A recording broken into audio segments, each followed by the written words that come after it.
Fantasia, le monde magenta des passions, a du mal à définir son identité. Son espace d'existence est défini entre le monde bleu de la rationalité froide et le monde pourpre de la folie dévorante. Tous sont issus de la scission du monde bleu profond. Tous trois sont les royaumes oniriques connus. C'est-à-dire que l'on peut y accéder à travers nos rêves. Et à travers nos rêves, ils accèdent à nous. Il est dit aussi que l'ivresse de la boisson nous rapproche de ce monde fantasque. De même que des émotions ou passions fortes. Certains affirment que les plus grands artistes sont habités par leur muse au sens littéral, ou bien que leurs âmes fantasques et créatives sont autant de fenêtres sur Fantasia. Avec son identité déchirée entre celles de ces deux mondes cousins, avec lesquels il partage de nombreuses connexions, on pourrait penser que Fantasia ne présente que peu d'intérêt par lui-même. Mais Fantasia possède ce supplément d'âme qui manque au monde bleu de la raison. Supplément d'âme que perd le monde pourpre en s'adonnant à sa folie et au grotesque. In medio stat virtus, disent depuis longtemps les nains de l'Empire Péplum. Et peut-être en est-il de même pour l'âme.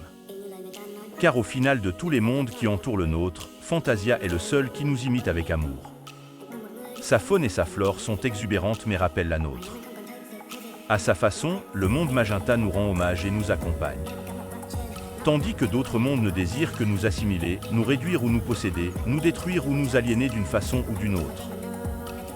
Fantasia reste cependant un monde dangereux. Les passions pleinement exprimées sont souvent délétères pour soi et autrui. Cette tendance s'exprime à travers un monde chatoyant et magnifique mais capricieux et instable. Les sens ainsi que la logique elle-même sont saturés et trompés en permanence.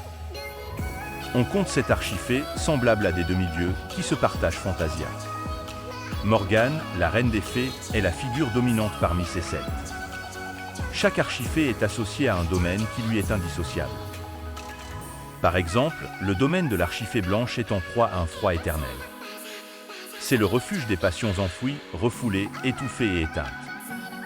Les fées et les êtres que l'on y croise y sont plus austères que sur le reste de Fantasia. Et cette nature est celle de Blanche, mère des capricieuses et cruelles dames des neiges. Les autres archifées ont aussi leur domaine et leur cour. Pan et ses satyres, la lanterne rouge et ses feux follets, la noiraude et ses araignées, Viviane et ses sirènes, le déformé et ses gremlins. L'influence la plus connue de Fantasia sur notre monde est l'invasion du duché de Sim par le filament féerique. Ce dernier a transformé la faune et la flore jusqu'à faire de la péninsule une extension de Fantasia. Inhospitalière pour la plupart des individus.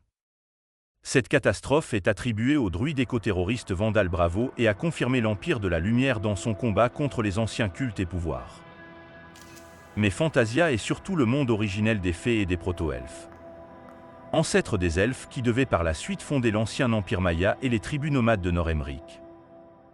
Certains affirment que les gnomes ont également une affinité avec Fantasia.